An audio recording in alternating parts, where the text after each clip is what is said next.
Work is sweat, sweat, sweat, sweat. Ola, chơi bể với cô là hey cái rẻ đậu vàng mũi vàng ạ, vọc có vụn vàng hay cái buổi đậu em và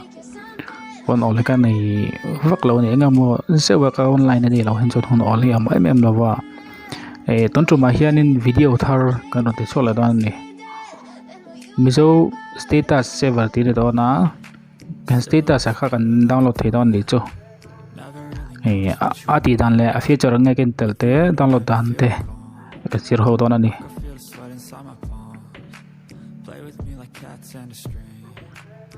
hay description na karon tanga download lang hi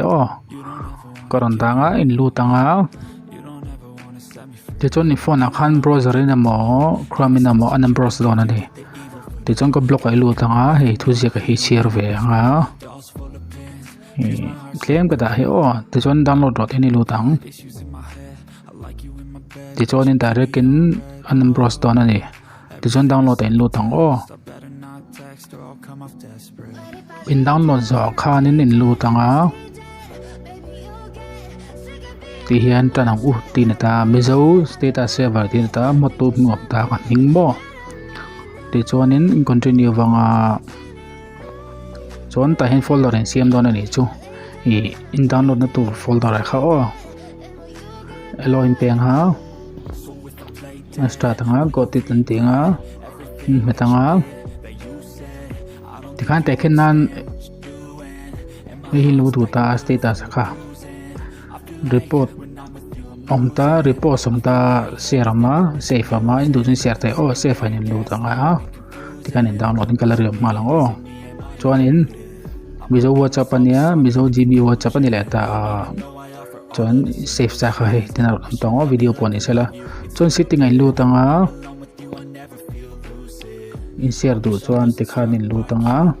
application hi teken an WhatsApp palon ta sala tikhan in share mayang chuan red big sak venga he thain tin ne star him pe ve don ne chuan tang ka block lo na nia chuan ta hianin failem hi kan hmunga ta hin lu tanga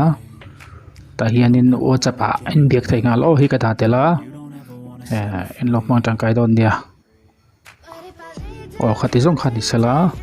ka channel ko subscribe nga video thatap tak na ganong kirse lang ko long lu tu ke